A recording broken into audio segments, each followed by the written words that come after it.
Saludos amigos y amigas, hoy hablaremos en este cuarto capítulo del tercer rey de Agallaecia y de los suevos, que fue Requiario. Y así, poco a poco, seguimos avanzando en esta aventura y legado que nos dejó este pueblo en nuestras tierras.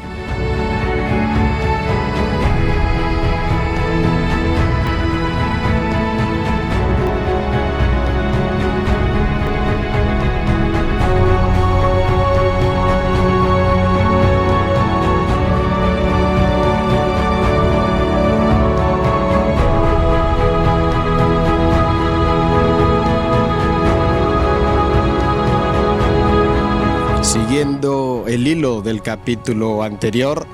en el 448, Requila, después de un reinado de 10 años caracterizado por la espada,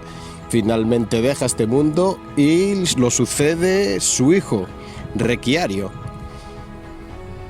que también, recordando del capítulo anterior, sabemos que Idacio nombra que no fue fácil justo el momento de su herencia al trono. Eso lo hablamos anteriormente. Nos puede dar a pensar que en ese momento aún el reino no era realmente sucesorio de padre a hijo, sino que habría una pequeña elección, sería una monarquía electiva, tal vez, esto es una hipótesis, y que hiciera que Requiario tuviera algún problema a la hora de subir al trono. Este rey sí que es muy interesante porque con el final de su reinado va a ser también el final de un periodo dentro del reino suevo que seguirá muchos años más, pero sí que es el fin de un ciclo del reino. Y también sabemos que seguramente Requiario, sí nació en la Agallaecia. Un ejemplo es que cuando sube al trono ya es católico, seguramente ya fue educado en estas tierras. Y aparte que su centro de poder vuelve a ser de nuevo la antigua Brácara Augusta, Braga, que también era la capital histórica de Agallaecia. Cuando sube al trono, decir que hasta el propio Idacio, como su matrimonio está propuesto, está para que sea con la hija del rey Teodorico I, el cual el godo,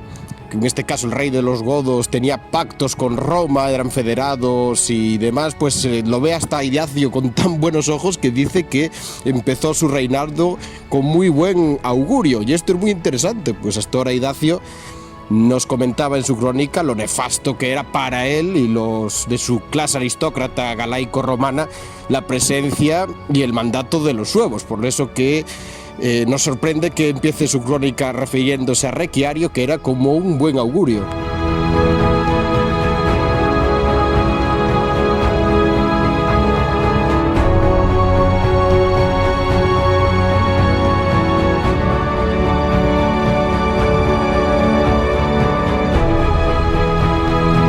Católico, prometido con la hija de uno de los reyes que él piensa, en este caso, que defienden más y protegen el poder del antiguo imperio romano. Idacio se confía, pero vemos que esto pronto va a cambiar. Justo al año siguiente, en el 449, nos menciona el mismo que parte con su ejército y sus huestes y saquea brutalmente las tierras de los vascos, es decir, la Vasconia. Esto pasó en el mes de febrero, es decir, se va en pleno invierno de la Agallaecia y hace un gran saqueo con importante botín en tierra de los vascones. Será meses después, en junio, cuando hace su segundo viaje que conocemos, que esta vez sería directamente a la corte de lo que será su suegro, Teodorico I, rey de los visigodos, que ahora mismo la corte estaba en Tolosa, en Toulouse, sur de Francia.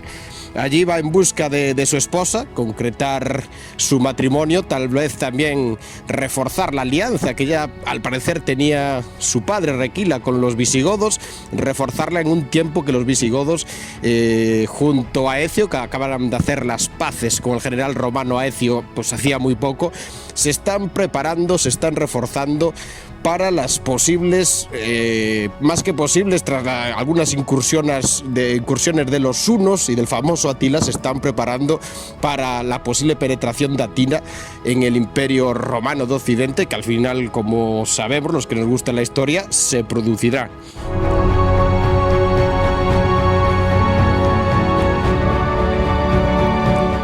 Cuenta también Idacio que a la vuelta hacia la Gallaecia, en el camino de vuelta ya seguramente con su esposa, decide dar un rodeo y se acerca a la Tarraconense. Recordar que la provincia tarraconense aún era regida por el Imperio Romano. Hablamos también en el episodio anterior sus problemas con los bagaudas, que eran esas bandas de gente más humilde, más desfavorecida, que se juntaban en grandes grupos y saqueaban y atacaban propiedades, por así decirlo, de los más ricos, incluidos propiedades de la iglesia, como en este caso al parecer estaba pasando en la Tarraconense. Pues Requiario da un giro, se acerca a la Tarraconense, que hasta ahora por el pacto, solamente por el fuedus que tenían que Hermerico, su abuelo, hiciera con el imperio de Occidente romano, no la tocara hasta ahora porque esa era una parte seguramente sagrada de ese fuedus, pero él ahora se siente muy fuerte, tiene un reino ya bien asentado, tiene parte seguramente de la, como decía Idacio, de la aristocracia galaica a su favor, tiene de suegro a uno de los reyes más poderosos dentro del Imperio Romano de Occidente, de sus federados, y decide atacar la Tarraconense. Es más, saquea la zona de Casar Augusta, que es hoy en día Zaragoza, y allí al parecer hace algo muy curioso. Pacta con las bagaudas que estaban también saqueando esas tierras y con su líder, que nos llega aún el nombre a día de hoy, un tal Basilio, que Idacio habla muy mal de él por atacar propiedades y dar muerte a propios obispos de la iglesia en la Tarraconensis. Al parecer pactan y juntos se van a Lleida y cuenta Idacio que por traición entran en la ciudad y la saquean brutalmente.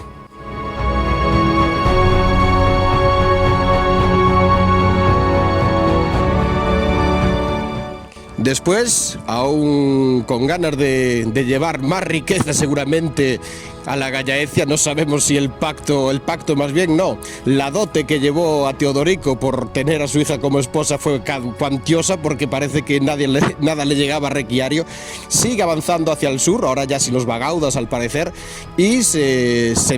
entra en la provincia de la Cartaginense y también la saquea. Decir que aquí al parecer había un pacto de su padre, de Requila, que dejara esta provincia de nuevo en poder de los aristócratas hispano-romanos, es decir, la dejara un poco como estaba antes de que él propiamente también la saqueara y intentara tener influencia sobre ella. Requiario entra a la Cartaginense, la saquea y se vuelve para la Gallaecia.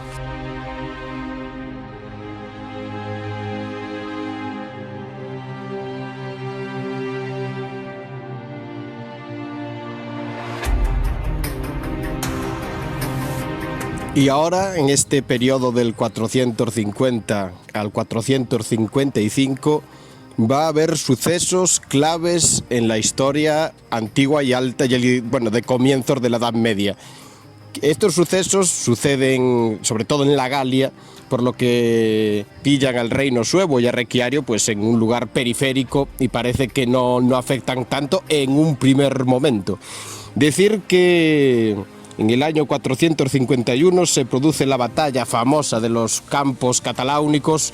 donde el general Laecio Romano, representante del Imperio Romano de Occidente, junto a los francos de Teodorico, suegro de Requiario, y otra coalición de pueblos germánicos como los burgundios o alanos, se enfrentan a Atila el Huno, el terror de aquellos tiempos, por donde su caballo pisaba no crecía hierba, recordar el dicho.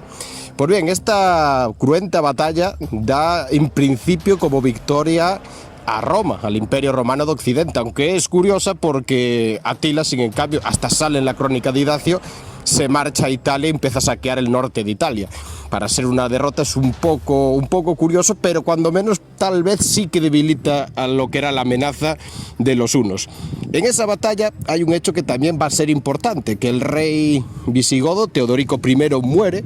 y en esta es nombrado rey su propio hijo, Turismundo. Los sucesos van llevando a que los hunos siguen siendo una amenaza por el norte de Italia, pero esto cambiará en el año 53.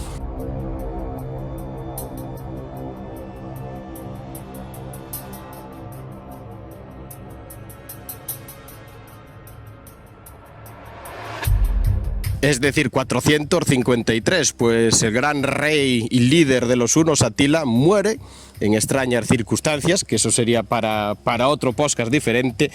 y hace que su amenaza ya no sea una amenaza real en el Imperio Romano de Occidente, por lo que se puede empezar a tratar otros asuntos que quedaron ahí y otras amenazas.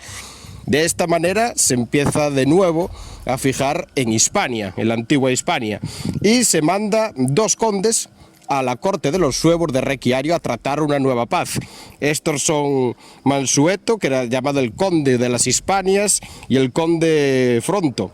Esta embajada la recibe Requiario y se llega a un nuevo tratado de paz, donde Requiario reconoce que la cartaginense vuelva a estar en poder de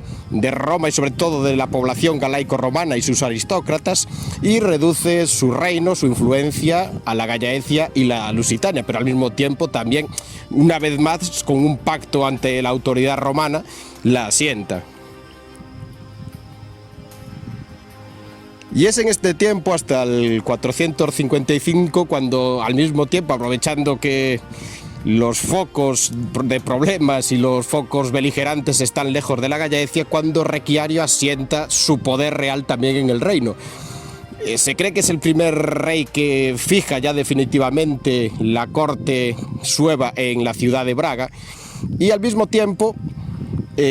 acuña moneda, algo que su padre y su abuelo no habrían hecho, y la acuña de una manera muy, es decir, que demuestra que su reino ya era un reino evidentemente legítimo, porque reconoce la autoridad de Roma. En una cara de esas monedas aparece el emperador Honorio, pero por la otra ya aparece su nombre como Reciarii Reges, es decir, vasallo del Imperio Romano de Occidente, sí, pero él ya es un rey propio, un rey de los suevos y de la Gallaecia. Decir que estas monedas de plata, que aún se conservan, las podéis buscar sus imágenes en internet, y son una reliquia de la época. Pero antes de pasar a la siguiente, avanzar en la historia, decir que hay otro cambio que va a ser importante en la política, que va a ver con otros ojos a Hispania. Pues también hay que recordar que en el año 453, Turismundo, el hijo de Teodorico I, al parecer, según la crónica de Idacio, es asesinado por sus hermanos y sube al trono Teodorico II, también hijo de Teodorico I, el suegro de Requiario, pero este monarca ya va a tener una visión política muy diferente, va a influir mucho en la política de Rávena, capital del Imperio Romano de Occidente, y al mismo tiempo va a poner los ojos en Hispania.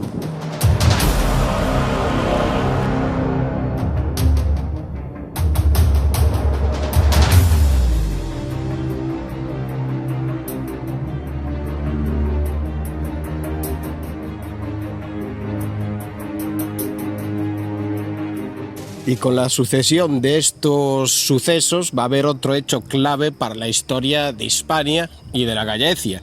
Y es que Teodorico, que como decíamos estaba metido en las intrigas políticas del Imperio de Occidente, nombra a Ábito, un general romano que estuvo muy vinculado y asociado, por así decirlo, con los godos, porque tuvo mucho confrontamiento con ellos en el pasado, pero después también seguramente relaciones más abiertas como embajador y demás. Pues a este Ábito, este general romano, Teodorico lo nombra emperador romano de Occidente. Para resumirlo, seguramente su títere puesto en la corte, ya que él no podía. Y al parecer Requiario no lo reconoce, y su primer acto de rebeldía, de beligerancia ante este suceso, es que vuelva a saquear la cartaginense, rompiendo así los tratados del año 453. De esta manera, el propio Ábito manda de nuevo de embajador a la corte sueva al conde Fronto, y al mismo tiempo Teodorico manda a sus legados godos para que le acompañen y así buscar una nueva paz y unos nuevos pactos con Requiario.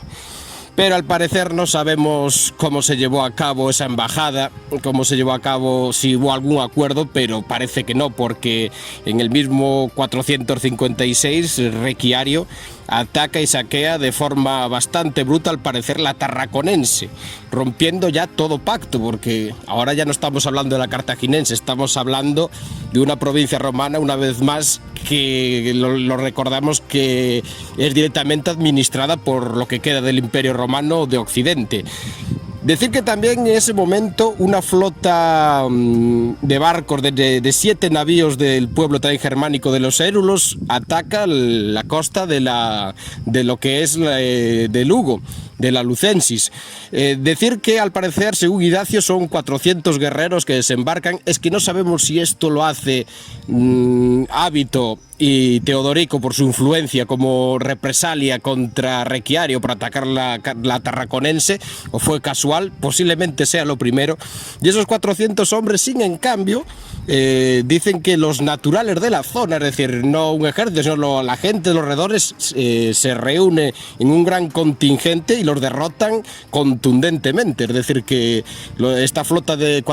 7 navíos y 400 érulos se retiran, escapan del norte de las costas de Lugo, pero por el camino de vuelta, al parecer, sí entran en Cantabria, llegan a la Bardulia, que son las tierras hoy en día del norte de Burgos, de las Merindades, donde nace el condado de Castilla, y sí que saquean estas tierras antes de volver a Europa.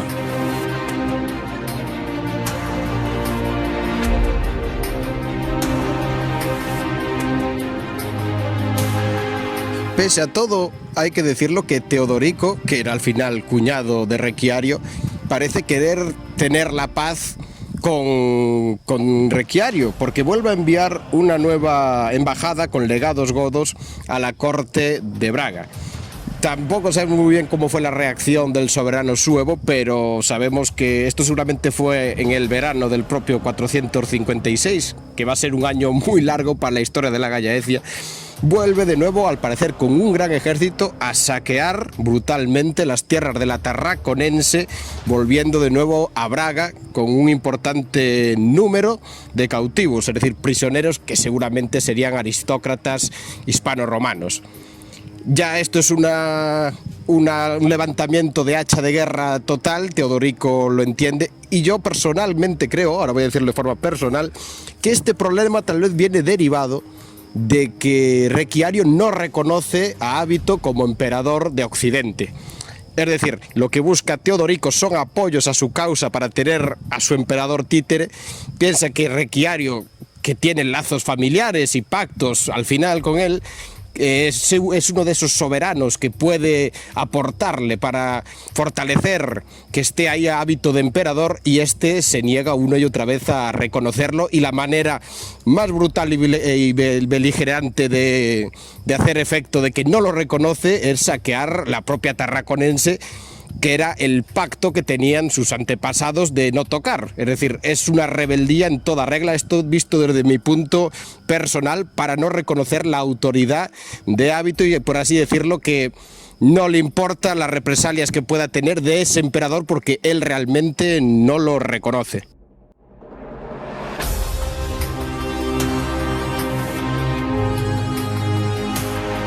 Y es así, de esta manera, como nos lleva a la acción ya militar de Teodorico. Seguramente él ya tendría la hipótesis de que esa iba a ser la reacción de Requiario, por lo que reúne un fuertísimo ejército, un ejército que da su visto bueno a Ábito, de carácter casi imperial, convence a los burgundios y a su rey de que también participen, así como otros pueblos germánicos, y con ese gran ejército entra en Hispania, cruza los Pirineos y por la antigua vía romana seguramente de Pamplona a Astorga, se dirige a la Gallaecia. Según Idacio, Requiario también recluta un ejército fuerte y se va a su encuentro. Seguramente esperó a que se adentraron en la Gallaecia, porque no contaba con semejante tropa que venía desde las Galias, y los dos se acercan a la ciudad de Astorga.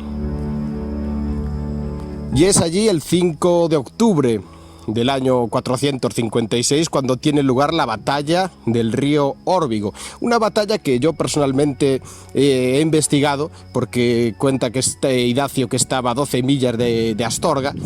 y se sitúa normalmente en puente del río Órbigo, pero hay un pueblo cerca al norte de esa localidad que se llama Armellada, que dicen que su nombre viene a una brutal batalla que sucedió en el propio río Órbigo. Y dicen que el nombre Armellada viene de espadas melladas, porque hubo un momento de la batalla, que era en el río, que un ejército se le mellaron las espadas y tuvo que huir. Es decir, esta leyenda del nombre de la fundación de Armellada creo que nos puede dar una pista muy grande. Si vais a Armellada algún día veréis que el río, allí, el río Órbigo, seguramente el plan de Requiario era frenar en el río a las huestes de Teodorico, posiblemente en Hospital de Órbigo, perdón, que antes dije otro nombre, en Hospital de Órbigo, que pasa el camino de Santiago hoy en día, existiera un puente anterior o algo y allí, por la capacidad del río, sería más fácil frenarlo y Teodorico buscó otro paso. Y es en Armellada que el río, que lo pude ver con mis ojos, tengo algo en YouTube publicado de esta batalla, el río no tiene una gran profundidad, el suelo es totalmente de piedra, por lo que sería mucho más fácil cruzar allí el río, aunque tengas un ejército enfrente, que tampoco es un río ancho en aquel tramo, que hacerlo en el propio paso natural de la vía romana, que es en Hospital de Órbigo. Allí, al parecer, las tropas godas, con todos aliados, desbordan al ejército suevo. El propio Requiario es herido en batalla y finalmente, ya cuando es totalmente desbordado el ejército godo desborda al suevo, huye en dirección a Braga. He escuchado una leyenda en la zona del Cañón del Sil, en Ourense, de que hay un pueblo que tiene como plato tradicional el cordero, y que es porque dicen que llegó un rey herido de una batalla que iba a dirección Braga y que pidió para comer cordero. Esto lo he escuchado, no sé exactamente el pueblo, pero bueno, lo dejo ahí como dato interesante. Requiario huye, en primer lugar seguramente a Braga, a su corte. Teodorico y sus huestes lo siguen, van saqueando a su paso todo lo que encuentran por delante, y cuando están a las puertas de Braga, Requiario vuelve a huir, a este caso al llamado Castro de Oporto, es decir, lo que hoy en día es Oporto, que sería por la proximidad a la capital, la desembocadura del río Duero, que dicen que por aquel tiempo Oporto estaba enfrente, lo que hoy en día es Vilanova da Gaia, no donde está el actual Oporto, eso no lo sabemos realmente. Y allí intenta embarcar, según cuentan, y por una tempestad no es capaz, y los godos entran en Oporto y capturan a Requiario. Esto pasa a finales del propio mes de octubre.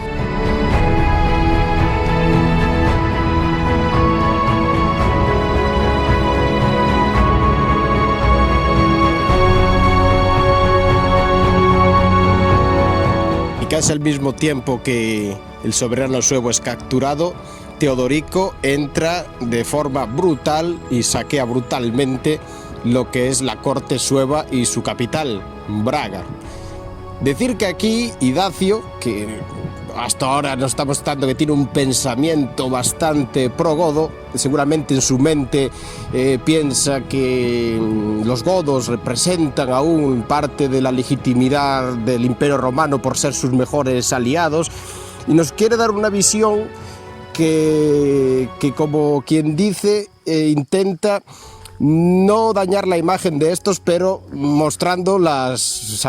burradas que hacen en Braga. Es decir, es algo difícil de interpretar aquí su crónica. Recordemos que aquí los godos son cristianos pero arrianos, no como Requiario, que era católico. O sea que no van a respetar ni las propiedades de la iglesia. Por así decirlo, lo que nos dice Idacio, que en ese saqueo de Braga entran sin piedad pero respetando. Es decir, que es muy raro de interpretar, porque por ejemplo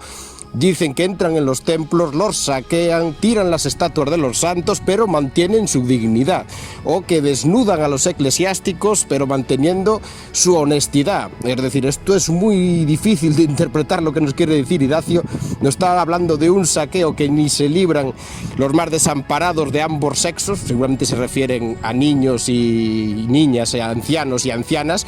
pero que, como quien dice, pero están respetando.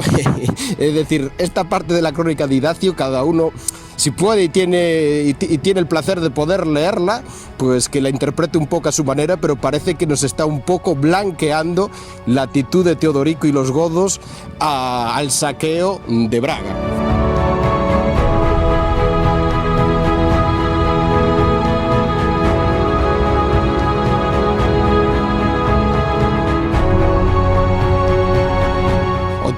Otro dato de Idacio es que dice que los templos se llenan de ovejas y camellos, como si fueran cuadras. Decir aquí un apéndice de que se dice que los visigodos usaban a los camellos como animal de tiro, de transporte, y tal vez este dato de la crónica de Idacio nos da evidencia de que ese hecho era real.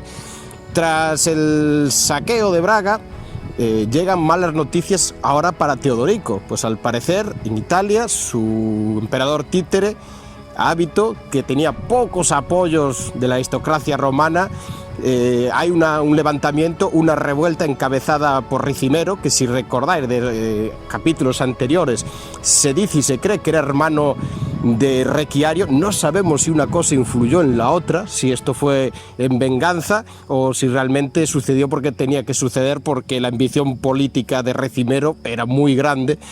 y decide entonces que es hora de dejar el reino de la Gallaecia controlado, pero marcharse. El propio Idacio dice que aquí acaba el reino de los suevos, y realmente sabemos que no fue así. Entonces Teodorico se dirige ahora a Emérita Augusta, la antigua Mérida. De allí se cree que también saquea esas tierras, y allí reorganiza la forma de tener el reino suevo controlado. Va a dejar allí a un hombre que hablamos de él también en capítulos anteriores y que os dije que iba a tener relevancia, que es Atiulfo, que se dice que era como un lugarteniente de Teodorico. Lo va a dejar allí controlando el reino suevo de la Gallaecia y se va de vuelta a las Galias, sin antes, dirigiéndose de nuevo a Astorga, saquear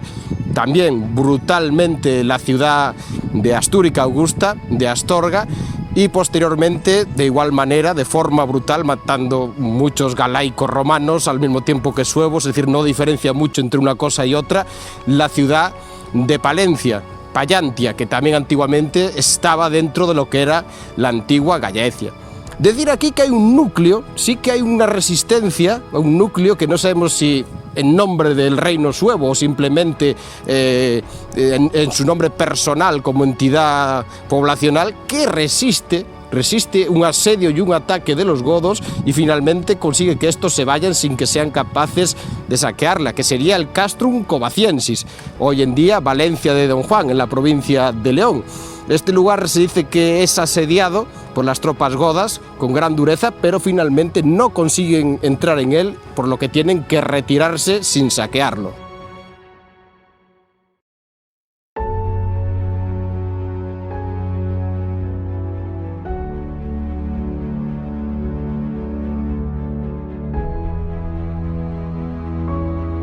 Y en todo esto, y para acabar ya con este episodio, ¿qué fue de Requiario? ¿Qué le pasó a Requiario? Pues Requiario, seguramente cuando Teodorico recibe la noticia que viene de las Galias, al mismo tiempo de Italia, de lo que le ha pasado a Ábito, pues decide ejecutarlo. Decide que la mejor manera de tener al reino suevo controlado, y aparte conociendo seguramente ese carácter energético y beligerante que nos demostró que tenía Requiario, la mejor forma era, se cree que supuestamente, decapitarlo y darle muerte. Y así, de esta manera, es el final del reinado que duró 8 años de Requiario. Como veis, un rey que ya lo acabo de decir, que parece que tuvo muy energético, un rey bastante guerrero, como herencia de su padre Requila, que mantuvo en momentos relaciones y pactos tanto con las representaciones de lo que quedaba del Imperio Romano de Occidente, así como los pueblos que por aquel momento llamaban la batuta, como los godos, pero al mismo tiempo rompió estos y no le cansó la mano de coger la espada, y yo creo que hasta de forma bastante cruel saquear territorios que en teoría por pacto no debería haber saqueado. Pero bueno, eran tiempos muy difíciles, tiempos muy convulsos, Y decir que también la ambición seguramente de Teodorico de expandirse hacia el sur, de Toulouse hacia Hispania, era grande. Ya se ve que también era una persona que tenía poder político y era ambicioso de querer tener más, o sea que es una época de que los monarcas débiles, por así decirlo, poco podrían sobrevivir y los más fuertes se enfrentaban entre ellos y unos ganaban y simplemente otros perdían. Y con el fin del reinado de Requiario, que de esta manera acaba de esa forma trágica para los suevos, decir que vamos a entrar ahora en otro ciclo del reino, un ciclo convulso, con muchas guerras civiles internas, un ciclo donde también hay enfrentamientos de nuevo bastante fuertes con la aristocracia galaico-romana. Es decir, si algo que tuvo tal vez Requiario fue que no tuvo grandes enfrentamientos con esa aristocracia que sí tuvo, por ejemplo, igual Requila y Hermerico,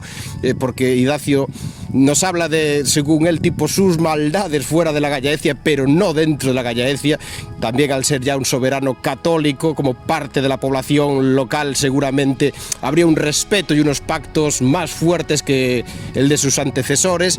Y de esta manera ahora sí vamos a entrar en un periodo convulso, un periodo que gira en un mundo que sigue estando en un conflicto muy importante. Todo lo que estamos escapando un poco de contar, lo que es lo que está pasando en el resto del Imperio Romano de Occidente, tanto en las Galias como en Italia, lo estamos tocando un poco por arriba de lo que puede influir en la antigua Gallaecia, pero que es un mundo muy convulso, donde los cambios de poder son notables, no hay nada estable y las lealtades y pactos, como veis, se rompen en papel mojado de un día para otro.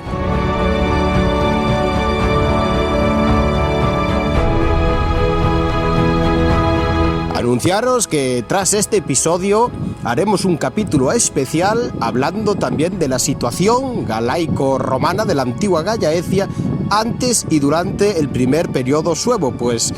tras el final de este rey que hablaremos hoy va a cambiar el ciclo del reino, habrá otro ciclo diferente políticamente y socialmente hablando, hasta religiosamente hablando, y entonces en el medio meteremos un capítulo especial en el que hablaremos de cómo era la Gallaecia, cómo eran los galaicos romanos, cuál era su situación religiosa, económica y social antes y durante este primer periodo de los suevos. Y sin más, desde tierras de la antigua Gallaecia,